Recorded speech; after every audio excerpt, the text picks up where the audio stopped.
అది అర్ధరాత్రి సమయం. ఒక దయ్యం మాధవ్ అని అతని దగ్గరకు వచ్చి బాబూ బాబూ అంటూ ఏడుస్తుంది. ఆమెను చూసి అతను భయంతో వణికిపోతున్నాడు. అసలు ఏం జరిగిందో తెలుసుకుందాం. సుమతికి చక్రి, మాధవ్ అనే 2 కుమారులున్నారు. వాళ్ళది చాలా ధనవంతులైన కుటుంబం. కానీ సుమతికి ఒకటే బాధ ఏంటంటే చక్రి జ్ఞానం లేనివాడు. ఇంత వయస్సొచ్చినా తన బాగోగులన్నీ ఆమె చూసుకుంటుంది. ఒకరోజు ఆమె అలా కూర్చొని, నాకేమో వయసు అయిపోతుంది, నేను చనిపోతే నా బిడ్డ చక్రి మంచి చెడులు ఎవరు చూసుకుంటారు? మాధవ్ ఉన్న చక్రి అతని మాట వినడు. మాధవ్కి పెళ్లి చేస్తే నా తరువాత చక్రిని ఆమె తల్లిలాగా చూసుకుంటుంది అనుకుని మాధవ్తో మాట్లాడి అతని అంగీకారంతో మాధవ్కి కల్పన అనే అబ్బాయితో పెళ్లి జరిపించింది. అతి తక్కువ కాలంలోనే కల్పన ఆ కుటుంబంతో కలిసిపోయింది. ఇంతలో సుమతి ఆరోగ్యం కొంచెం క్షీణించింది. అయినా చక్రికి మాత్రం ఆమె పరిస్థితి తెలియదు. అమ్మా, నాకు చాలా ఆకలిగా ఉందమ్మా, నాకు కొంచెం అన్నం పెట్టవా అమ్మా అంటూ దీనంగా అడిగాడు. ఆ మాటలకి సుమతి హృదయం చలించిపోయింది.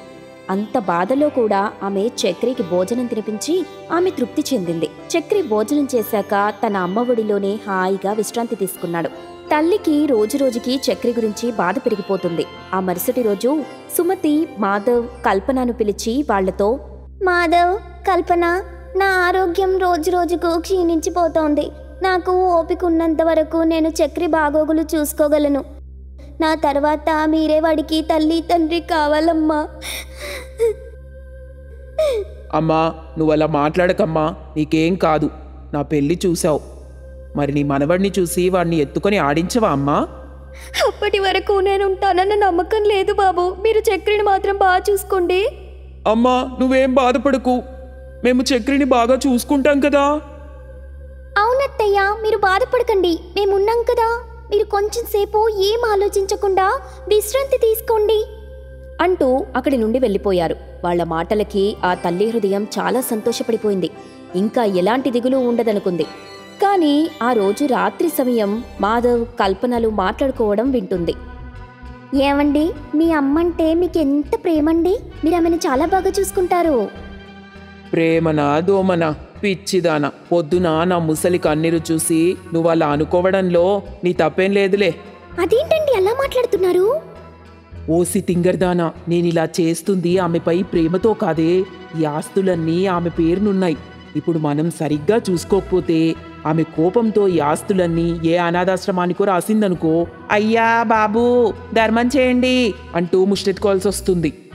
అవునా? మరి నిన్న మీ అమ్మగారు వాటిని మీ పేరు మీద రిజిస్టర్ చేయించారు కదండి?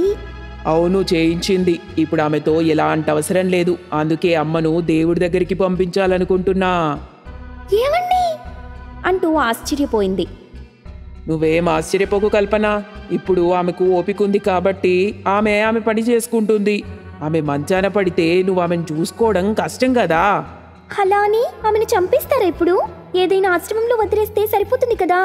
భలే గొప్పగా చెప్పావులే. ఇంత ఆశ పెట్టుకొని ఆమెను ఆశ్రమంలో పడేస్తే చూసేవాళ్ళు మన ముఖంపై ఉమ్మేస్తారు. అందుకే ఈ రాత్రి మా అమ్మ మనకు దూరమైపోతుంది. నువ్వు బాగా ఏడవాలి. ఆ మాటలు వింటున్న సుమతి, అయ్యో భగవంతుడా, నేనేం తప్పు చేశాను? ఇలాంటి కష్టం పగవాడికి కూడా రాకూడదు. ఆ రోజు రాత్రి మాధవ్ తన తల్లిని చంపడానికి వచ్చాడు. కానీ ఆమె అక్కడ ఉండదు. మాధవ్ ఆమె ఎక్కడికి వెళ్ళిపోయింది అనుకుంటూ ఆశ్చర్యపడతాడు. అప్పుడు తన మనసులో, ఈమె ఎక్కడికి వెళ్ళిపోయింది? కొంపదీసి మా మాటలు వినలేదు కదా. వింటే విందిలే, ఇంకా తిరిగి రాకపోతే అంతే చాలు. మరుసటి రోజు తన భార్యకు ఆ విషయం చెప్తాడు.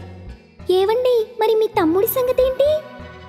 ఆమె లేనప్పుడు ఈ పిచ్చోడితో మనకేంటి? ఈ పిచ్చోని రోడ్డుపై వదిలేసి వస్తాగు అంటూ చక్రిని దూరంగా వదిలేసి మాధవ్ ఇంటికి తిరిగి వస్తాడు. ఇంటి నుండి బయటకు వెళ్లిన సుమతి మనస్తాపంతో మరణించింది. ఆ రోజు రాత్రి సమయం చక్రి చలికి వణుకుతూ, అమ్మా నువ్వెక్కడున్నావమ్మా? నాకు భయంగా ఉంది. అమ్మా నువ్వెక్కడున్నావు? అన్నం పెట్టమ్మా, నాకు ఆకలిగా ఉంది అమ్మా. ఆ కేకలు విని దయ్యంగా మారిన సుమతి ఏడుస్తూ చక్రి దగ్గరికి వచ్చి, నాన్న చక్రి ఇటు చూడు నాన్న. చక్రి ఆమె రూపాన్ని చూసి భయపడి, వద్దు వద్దు, నాకు భయంగా ఉంది, నువ్వు నా దగ్గరికి రాకు అంటూ భయంతో పరిగెత్తాడు. అయ్యో నా బిడ్డ, దేవుడా అంటూ బాధపడుతూ మాధవ్ దగ్గరికి వెళుతుంది. అతను నిద్రిస్తుండగా, బాబు మాధవ్, మీ అమ్మను వచ్చాను బాబు.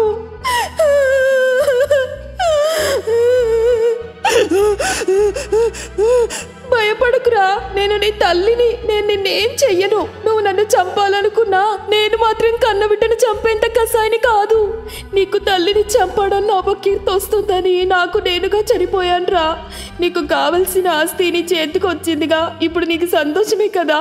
మరి అబ్బం శుభం తెలియని అమ్మాయికుడిని నడి రోడ్డుపై విడిచిపెట్టావు. చక్రి అక్కడ చలిలో వణుకుతూ అమ్మ ఆకలి అంటూ అరుస్తున్నాడు రా. నువ్వు వాడికి పెట్టే ఒక్క ముద్ద ఎక్కువైందా? వాడు నీ తోడబుట్టిన వాడేగా. నా బిడ్డని నేను చూసుకోగలను, కానీ నన్ను చూసి భయపడుతున్నాడు రా.